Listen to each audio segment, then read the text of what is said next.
Which of these two sentences is easier to read?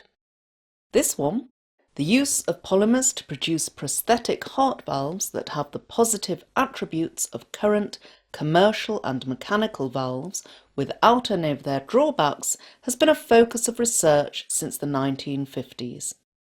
Or this one.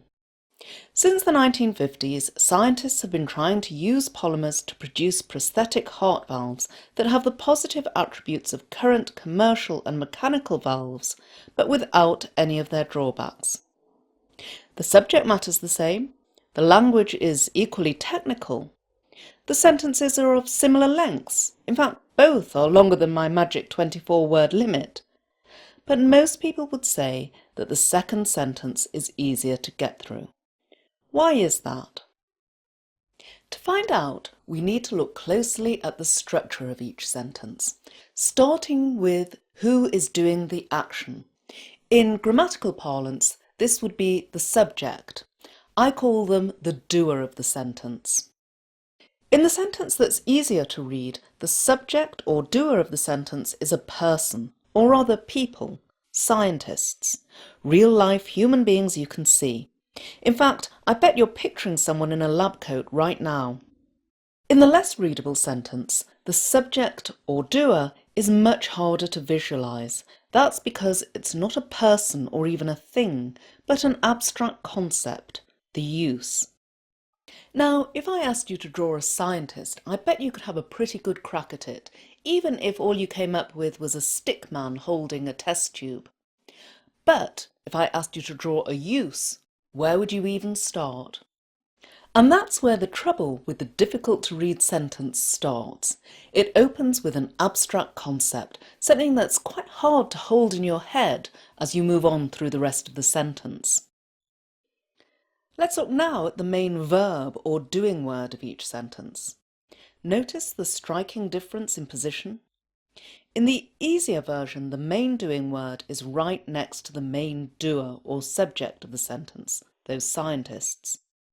In the trickier version, the main doing word has 21 words between it and the subject, the use of polymers.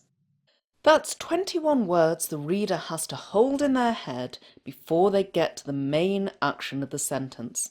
No wonder that sentence is hard to digest. Notice too the difference in character of the doing words.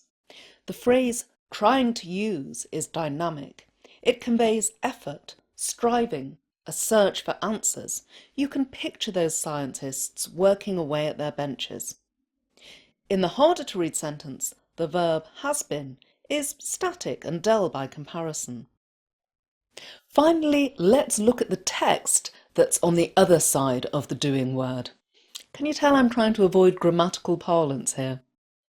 In the trickier of the two sentences, we have the same problem we had with the subject or doer of that sentence. Just like a use, a focus is not something you could see or touch or picture or draw very easily. Like use, focus is an abstract concept.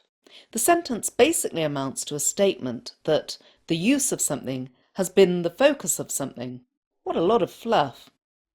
In contrast, in the easier sentence, we have real-life scientists working with something real and concrete. Now, you may not have knowingly held a polymer in your hand, but it's quite literally a material thing. So to sum up, here are 4 tips to help you write more readable sentences.